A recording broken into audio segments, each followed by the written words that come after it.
Hello, hello, hello. We are zoom into the app. We are not zooming into anything today. Maybe a little bit more right there. Um,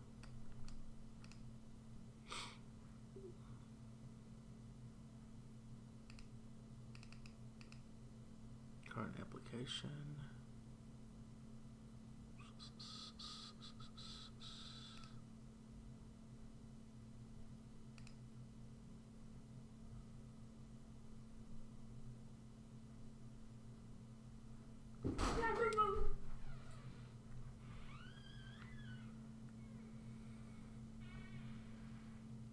Testing Ecamm live. Uh, Damn it. Let's see here if it's working. I don't know if this thing is working or not. I'm testing this out. So this video was going to be all about Facebook ads targeting for local businesses. And I don't know if this thing is actually streaming or not. This is my first time using this application, so we'll see if it actually works for you guys. But I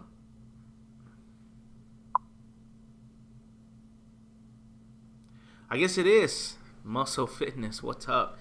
So I'm going to talk about, and I decided to just kind of do this live stream just because a few things. I want to test out this app that I'm using, and I want to see, what traction this thing gets for YouTube. So what I'm going to be talking today about, and if I look down, it's because I have notes, is Facebook ads targeting for local businesses.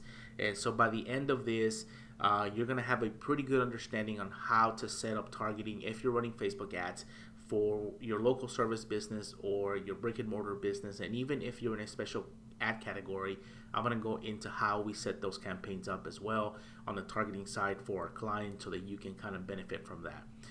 And it's good to note that before I get started that advertising in general, specifically targeting, but advertising in general is completely different for a service-based or a local business than it is for something like a national campaign or a national brand.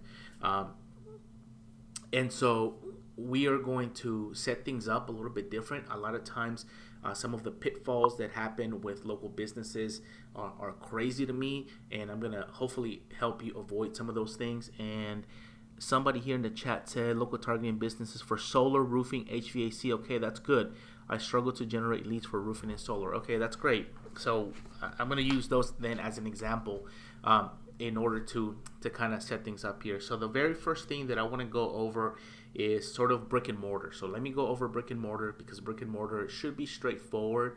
And then I'm going to go into services like the ones that you just mentioned in here. So let's do that. So right now I am in the Facebook Ads Manager, and in the campaign level, at the ad set level, is really where all your targeting is going to happen. Now in 2020, the last end of 2020, going into 2021, the Ads Manager and the entire Facebook interface has completely changed. So if you're looking at other videos on YouTube, they're going to be completely different. So hopefully your interface looks like this. And what's actually changed is that they have minimized all the targeting area. So they basically just kind of want you to hit that boost button or that add button and keep going. So first things first is you're going to come to the audience section here, and we're going to be expanding a lot of these things that are minimized here. Location is going to be minimized, age is going to be minimized, so we want to expand gender, detailed targeting, and even languages is going to be kind of an important. First thing is to uncheck detailed targeting expansion. That's going to kind of mess you up a little bit there. And I'm going to start with a brick and mortar business first because they're fast, and then I'm going to move into services like solar, HVAC, roofing, those kind of things. So if you're a brick and mortar business, you own a donut shop, a coffee shop, a little shop anywhere, an antique shop, anything that has a physical location, it's pretty straightforward. Your targeting is about 10 to 15 mile radius of your physical location.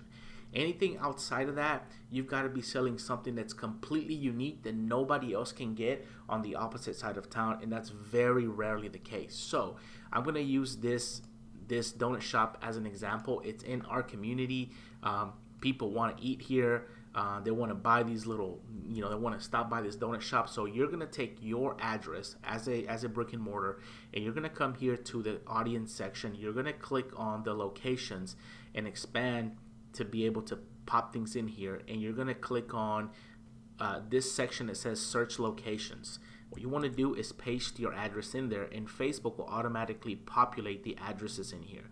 So I'm going to choose the address that belongs to that location, and then under locations, you're going to have some options in here of people who are living in this recently traveling to this location. You just want to select people living or recently in this location. And like I said, it's roughly about a 10 to a 15 mile radius. So if you want to go a little bit broader, just adjust this to 15 miles. But for most of our services, most of our clients, we do about a 13-mile radius, more or less, and it's something in between. So click that, and that's going to give you this circle here. Okay. Now, if you notice that this area is in a city called Sugarland, and it hovers Houston and all that stuff, that's fine. So for brick and mortar, that's about the extent of your targeting, with the exception of some of these, right? And I'm going to go into these here. Targeting, it's going to be dependent on the type of brick and mortar business that you have. If you're a donut shop, of course an 18-year-old can go in there and buy donuts. A 13-year-old can buy donuts with mom's money, okay? But if you're like a local antique shop, your targeting is probably not going to be 18-year-olds. So you want to, up that to whoever comes into your shop and buy stuff. If you have a women's boutique store, for example, you sell clothing for women, that if your clothing for women is for like 30 and up, then you're going to select 30 and up, and you're going to select gender for women instead of for men, right? You're going to know that, all right? As far as detailed targeting goes, two options here. Test two things out. Number one, leave it blank, leave it general, don't mess with it. Anybody within this service area of your physical location can come in and purchase your stuff if you're a small shop. Again, the age and the gender category are optional depending on your shop. If you're a donut shop, it doesn't matter. If you sell women's clothing, it does matter a little bit, and you want to target women only. If you're selling sporting goods, your targeting might be only men, okay? That kind of stuff. The other thing is detailed targeting.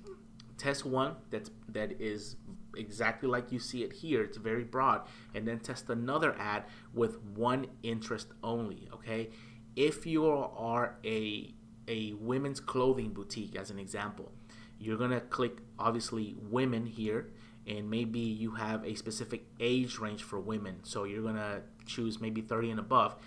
Test that blank, and then target one more thing. What is another store that women shop at? Could it be Whole Foods, right? Whole Foods, something that has that. Okay, so Whole Foods right there. All right, that's gonna give you the radius. Okay, 13-mile radius within your shop. Women who are above 30 and older, who also have some sort of affinity or relationship with Whole Foods at all. This is going to provide a couple things for the brick and mortar business. Number one, the radius, most important thing. And then you're targeting just women, so you're not wasting your ad spend on men. And then if they shop at Whole Foods, there's a pretty good chance that they have some sort of disposable income.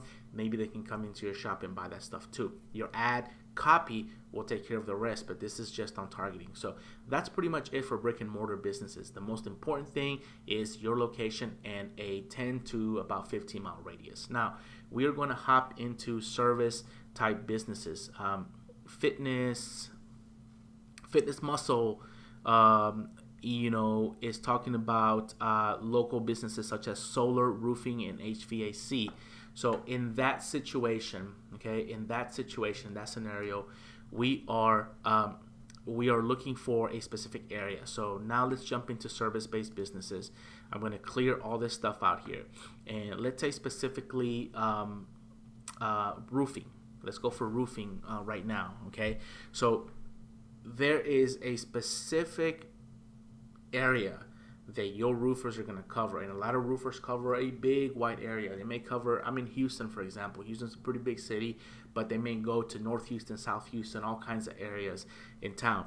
What you want to get into is targeting specific neighborhoods.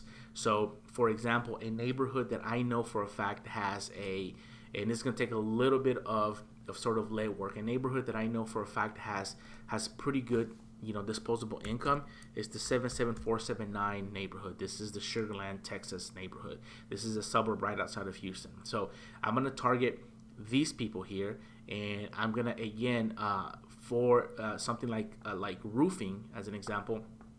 We're going to target homeowners specifically. So age is going to be probably 30 and above. I'll leave that alone. Gender, I'm going to leave everything, and I'm going to let the ad decide and tell me which is going to be working the best. As far as detail targeting, we are going to be testing one detail targeting option, period. I'm going to test one ad that's very broad, and then I'm going to test another one that has a detail targeting option. This is how I set up all my campaigns for my clients that run service-based businesses, even across state lines or whatever. So for this, I'm going to leave this alone. You can even go as far for a service-based business as setting up a radius. Okay, so you can set up a radius if you wanted to just do the entire city of Sugarland. You can type in the city, right? Sugarland, Texas. And then that gives you like a 25-mile radius or something like that. The reason I like to set up specific campaigns for specific cities is because in the ad copy, I'm going to call them out. I'm going to say, Sugarland residents, we're here in this area. We've done your neighbor's house. We've done, 3 houses down, the river's edge or whatever. And here's their old roof. Here's the new roof. We're still in the area, and we're giving out roofing estimates or quotes or whatever due to the recent storm, blah, blah, blah, blah, blah. And so it's hard to do that when I have a radius, and that radius overlaps within 2 different cities. If I do Sugarland in the ad copy, and then somebody in Houston sees that, my ad's not going to perform that well. So I kind of do that. As far as we're going to go down detail targeting homeowners, there used to be an area where you can target homeowners with homeownership homeowners in Facebook. I think they deleted that. What's been working really well for me and for a lot of my clients who target homeowners is to target things like the Home Depot. Okay, home improvement, the Home Depot does really well. Okay, Lowe's does really well. Another one that does really well is Zillow. Okay, Zillow, not employees, but Zillow interest. Home Advisor does really well. HAR.com, any one of those big real estate type of mass services does really well. And the reason for that is because most of those people are in 2 categories. They're either looking on Zillow to buy a home, they have an existing one, or they're new home buyers, or they're looking to sell their home and they're listing it on those services. And a lot of times what ends up happening is that those people are looking to get those kind of home services done right away. So I target those really, Zillow, Home Advisor, HAR.com, Redfin. I target Home Depot. I target Lowe's. Obviously, not all together. Separate them in different ads so that you can have a test of what's happening. The other thing is languages. If you're in a state where you kind of border another state, like I'm in Texas, and if I go to South Texas, that could get a little bit Spanish speaking. Okay, that can go to Mexico and south there, and so I want to kind of adjust that by English speaking only. Let's see here. So what interest would we enter for home? Okay, so I already answered that for homeowners. Those are the interests that work really well. The other thing that works really well for homeowners is to target by zip code. So let's say that you are, like I mentioned before, this is Sugarland, this is an area. We know that the Sugarland zip code has X amount of homeowners. You're going to still hit some people that are not homeowners, but that's all right, because your ad copy is going to do 2 things. Number 1, repel the people who the ad's not for and the service isn't for, and attract those they are. And when you set up your ad copy, make sure you call out those people. Make sure you say something like, hey, this is for you, if you've been thinking about selling your home, or if you have roof issues in your home, or that kind of stuff. That way, if it's somebody who doesn't own a home, they're not even going to pay attention to that. And so the way you do that by zip code is by by going in here and just kind of removing this radius and just plugging in a zip code 77479, for example, would be just that zip code. For this is one option that you have. Okay, so how many ad sets? The number of assets really depends on your budget, to be honest with you. We have some clients where we're testing 3 or 4 audiences at a time, and what we're doing is we're testing, like we'll start with 3 audiences, and we test those 3 audiences. We'll let them go for about 5 days, and then we'll look at those 3, and then we're gonna see which one is outperforming the other. We're going to immediately get rid of the one that does not perform, and then we're going to look at the data, the analytics of the other 2 that do perform, and we're going to dig deep and refine that into what's giving us the best clicks, the best cost, the best cost per impression, that kind of stuff, and then we're going to create a 3rd one and stack that one again. So we're always testing. I always have at the least 2 ads running at the same time, 2 ad sets. They're competing against each other just to kind of get the data that I need. Okay, so this is going to be for service-based businesses. Okay, if you own, let's see what else we got here. So same thing for roofing, same thing for HVAC, same thing for any service businesses. Okay, I have clients that are in the moving niche. They move locally, and some of them are possibly even going to be moving out of state. And I do the exact same kind of scenario with them. And again, we don't know who's moving. There's like not a moving category in here that I can tell like, hey, these people are moving for sure, but this is how we're able to generate leads for them. It says here, my question when running a lead campaign for a customer that wants to see results, for example, how many leads are you bringing me? How to prove it with Facebook ads? What is the best software? Okay, so your question for running a lead campaign for a customer that wants to see results, for example, how many leads are you bringing me? Okay, so that's pretty straightforward, and this is going to go into more than just targeting, but I'm going to cover it anyways because I think it's kind of important. If you're running campaigns for clients, okay, so if you're setting this up on behalf of a client, kind of like I do in my business, I start in the beginning with telling and understanding what the client's expectations are. I want to know how much a lead is worth to them and how much it is going to be before they start to lose money or break even. So we set up a KPI right away. Some of my moving clients, some of my other clients that I run in the healthcare space, they say, okay, I'm willing to pay up to $20, $30, $40 for a lead because I know that if I can get 4 or 5 of them, I can close them, and that keeps my cost per acquisition at under $50, under $100, whatever that is. So the way you show your clients that is fairly straightforward. Number 2, we set up lead ad campaigns a lot, where the form pops up on Facebook and there's no need for a landing page or any of that crazy stuff. And number 2, we test that always against a landing page, where we can track everything and send that to the client. The biggest issue, the biggest pitfall when it comes to brick and mortar, local businesses, okay? Local businesses, not e-commerce or anything like that. The biggest pitfall when it comes to local service businesses or brick and mortar businesses is they do not call the leads back. And if they do call the lead back, they call them back 3, 4, 5, 6 hours later, and the guy's already forgotten why they even filled out the form to begin with. So if you can address that and you can fix that, everything's going to be good. And the way we do that is by using Zapier and getting a text out to that lead initially from the client that we agree on their phone, and then my client gets a text immediately on their phone from the lead information, where they can just click that phone number. They can just click that phone number and call that lead, text that lead, follow up with them right away, in addition to sending them an email sequence for the thing that they requested. That's going to be the biggest pitfall, okay?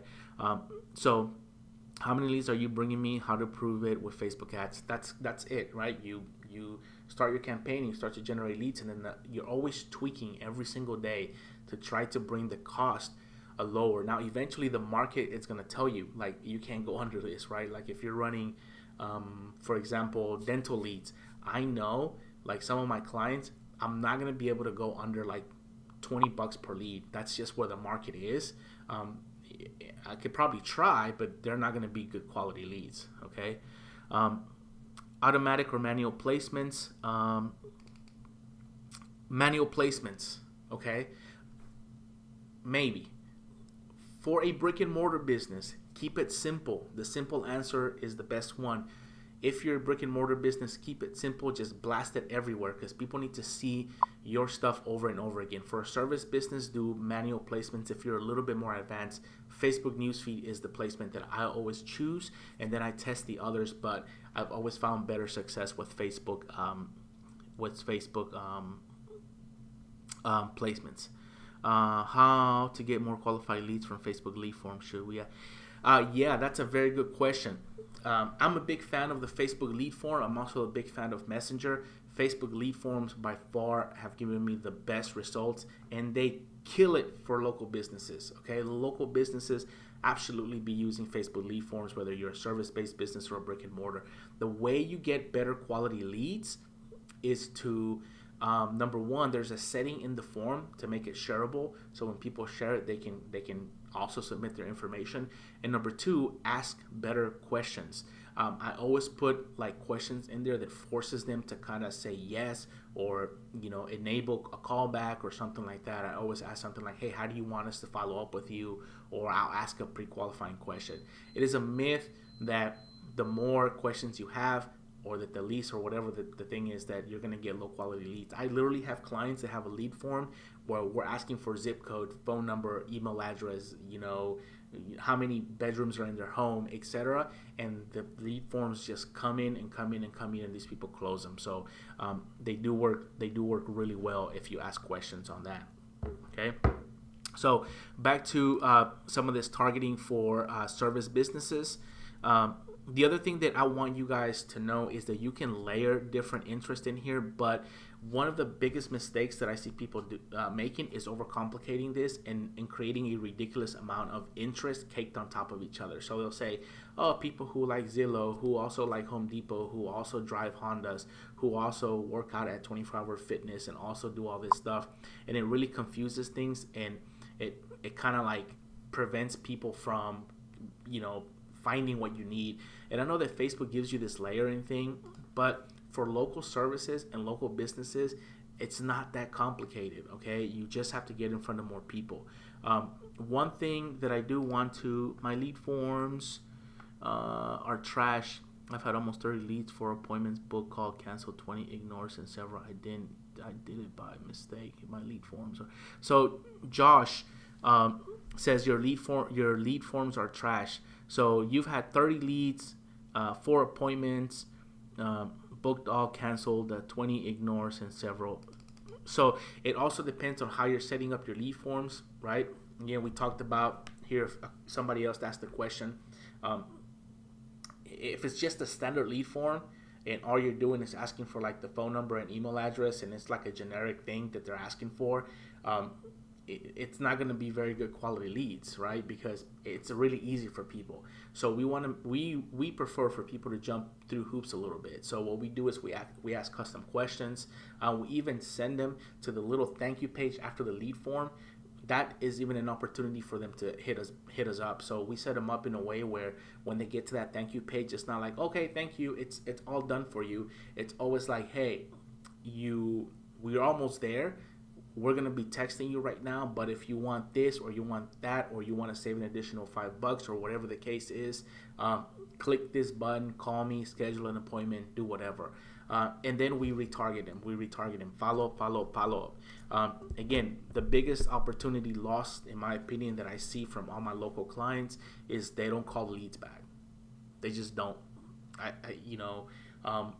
If they did call them back, they would be crushing it. In fact, I'm in the process of working with a client right now where we have like a page of 600 leads that have come in the last 30 days, and they just found out that their sales team is not even making an effort to call these back. Now, the guy that I'm working with, allocated a resource, and as soon as they're following back up with these guys, immediately they're closing the deals. So it just really depends, right? There is somebody out there right now who's also sending memes to these people as text, and they work really well. So you might want to try that as far as like converting the leads into them. Put them in a drip sequence, send them a text message, do the follow-up. Um, and guys, I'm gonna kind of go a little bit off the targeting here, but the comment that Josh made right here is very important because the landscape of the customer, the journey is completely changed. This entire 2020 deal with the lockdowns and everything completely changed the way people are looking at business online and the way they're shopping. Just to give you an example of that, I recently bought one of these pool baskets that go in the pool for a skimmer, and it turns into a circle. It's supposed to like suck my leaves up faster. And this is a low end item. Okay, it's $30. It's like nothing. Okay, I saw an ad for it on Facebook. I thought, man, that thing is cool. I may need that. It sucks up more leaves. I clicked the app. I looked at their website. I saw the video. I didn't buy. Okay, I went on the internet. I looked them up. I looked at the basket. I watched some more videos on YouTube. I must have like watched, maybe 15-20 pieces of the same video where the basket's spinning in a circle sucking up the leaves. I read reviews, and then I got retargeted like a gazillion times from the ad.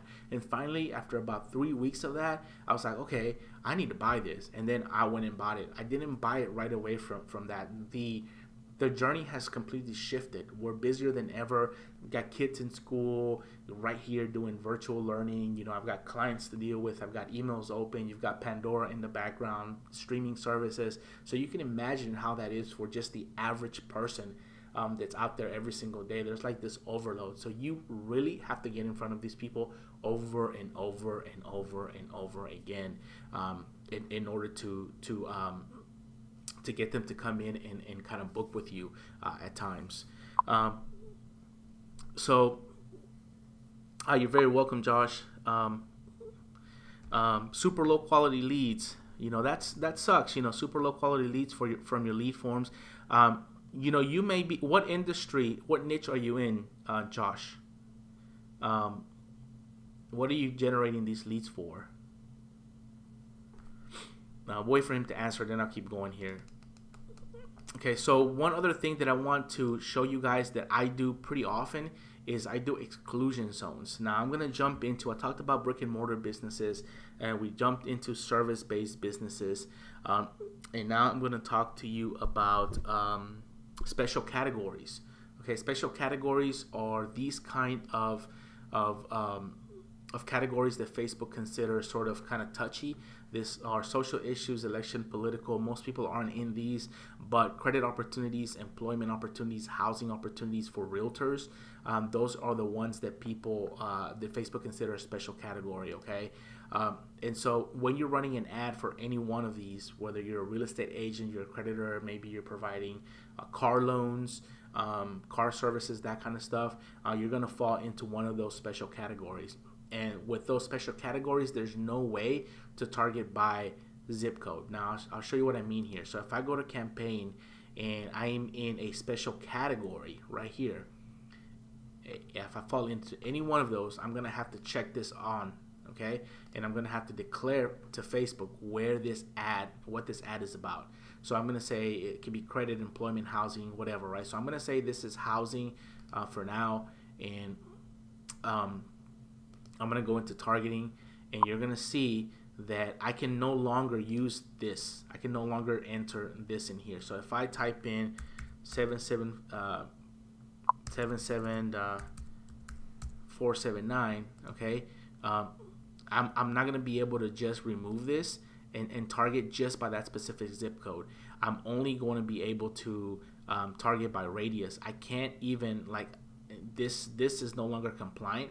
Okay, because I have to include everyone. I have to be all inclusive, from 18 to whatever, right? I can't select gender. Those are the things that are involved in a special category. It limits your ability to target people by zip code, target people by gender, target people by like age, okay, so that you're not discriminating against people. And so what I do here in these special categories are exclusion zones. So I typically want to, let's say that I'm a real estate agent, for example, or generating leads for a real estate agent, and I want them to be in the Sugar Land area.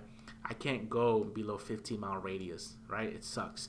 So what I do is I do an exclusion zone, okay, for this. So I'll say something like Houston, the Houston DMA, and you can exclude the Houston DMA, or at least you could exclude it before. Maybe that's changed, and I'm not telling you all that right now. So let's see here.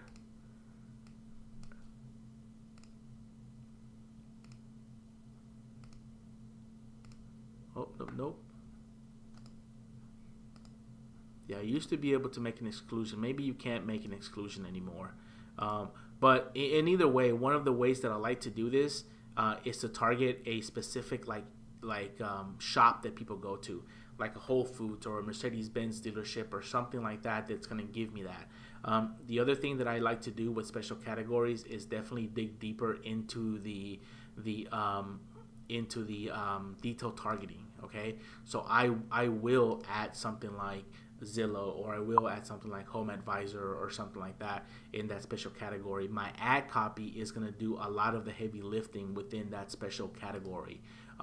Okay, so it's going to allow me to bypass some of those filters with it.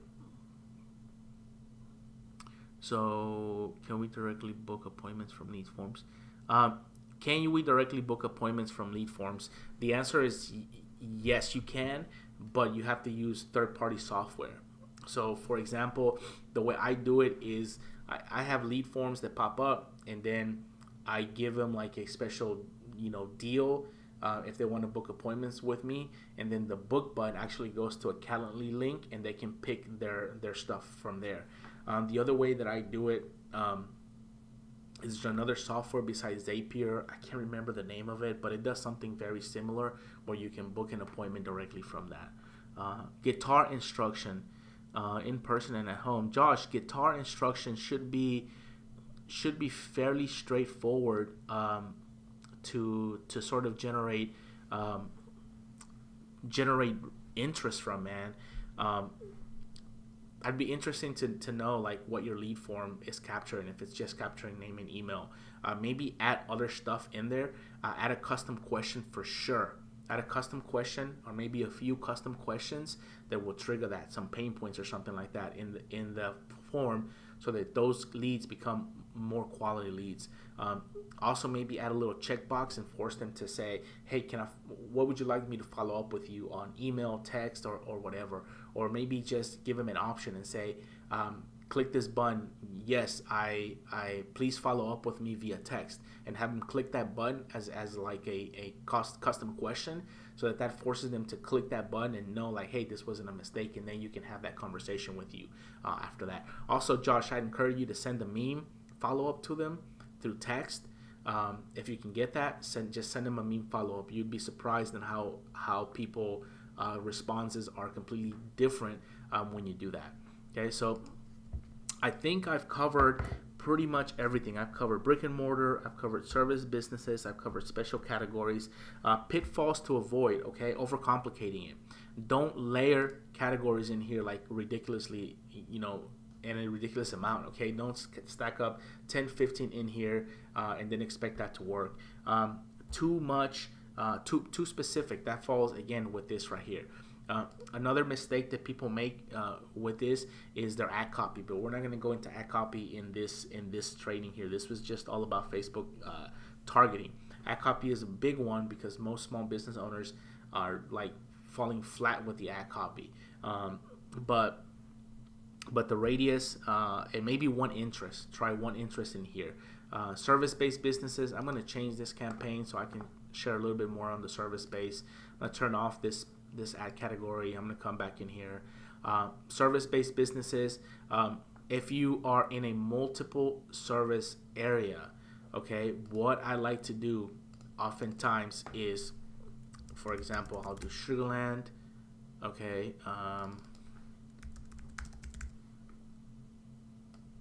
Okay, I'll do that, and then I will do current city. Okay, and then I'll do something like let's see,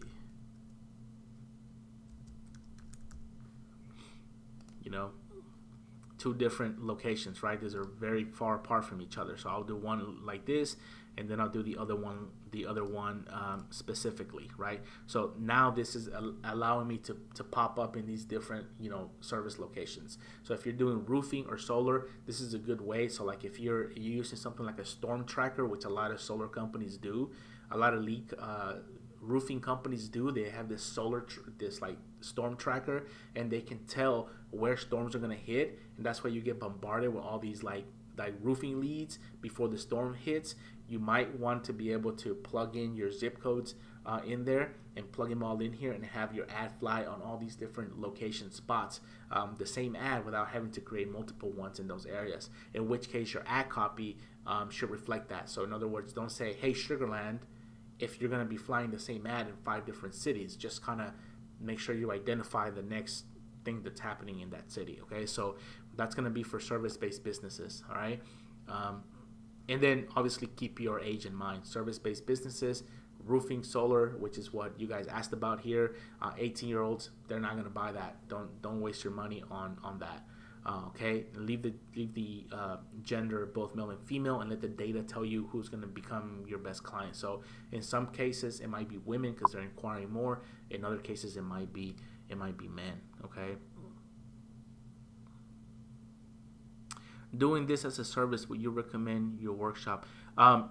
The workshop that I have, okay, is not for people who are providing this as a service. So in other words, if you're getting clients to pay you to do this, the workshop doesn't teach you how to get clients, how to set up a business structure, anything like that. It's just a lead ad workshop that I created specifically for like service businesses or brick and mortar businesses who wanted to get started using Facebook ads promoting their business but didn't know how. So that whole workshop objective is only focusing on lead ads, and I cover targeting, I cover ad copy, I cover how to do the creative on that, I cover the lead form, I cover Zapier automation. So in that regards, that's what that is, but it's not for like an agency if you're starting like an SMMA or something like that. Okay, so do you own a guitar? How long have you been playing? Have you been taking lessons? Good call. I would like something. Yeah, Josh, try that. And also make sure that your ad is very congruent with your ad form. That's another big mistake that I see people. They'll create like an ad, and then their ad form is not really congruent with the stuff that they're offering. So make sure that it's congruent. So if you're offering like guitar lessons at home, and I'll tell you, Josh, I know the lead forms work really well because my kid takes violin lessons, and the teacher, the violin teacher that comes here on Fridays, she comes in here once a week and then once virtually. I helped her set up her ads so she can get more clients in the neighborhood that we live in, because it was a little bit of a drive for her, and to make it worth it for her, I helped her set up her ads for violin instructions, and we did it exactly the same way. In fact, what worked really well was I had my kid on video when he first started, and then I panned over to like about 6 months after that, and he was playing the same song, and you can see the difference.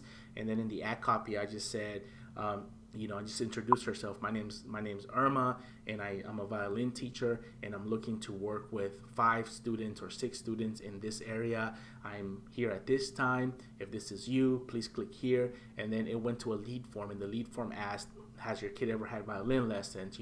Are you located in this area? And then we had a box that said,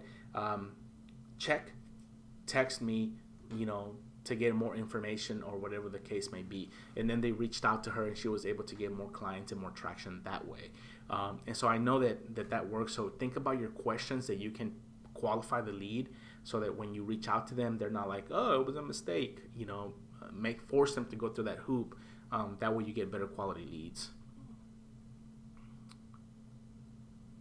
Would you consider training for SMMA, or maybe making a video on your experience? Yeah, I could do that. I've not done it yet. I've got a bunch of clients that I deal with, and I've been doing this for quite some time. But yeah, if you are if you're interested in kind of, maybe some some one-on-one coaching or some consulting or something like that, just hit me up. I think my email should be in the somewhere on the YouTube channel. If not, I'll leave it in the comments or in the description of the video. You can just reach out to me there, and we'll see if things work out. So I think that's gonna be it, guys. I'll probably be doing another stream. This was my first one using this software, so I didn't know if it was gonna work or not. I had kind of an idea of what I wanted to work with, but not really. And so I'll do another one. Thank you guys for watching, hopping on, participating. And if you're watching the replay or whatever and you're new here, hit that subscribe button. And I'll be doing some more. Also, any questions that you guys may have at all, leave them in the comments of this video. If you've been around my YouTube channel or you click around, you know that I'm pretty active. I try to get to as many as I possibly can. I'm still pretty small, so I'm able to do that. And again, thank you guys for hopping on. We'll see y'all on the next one.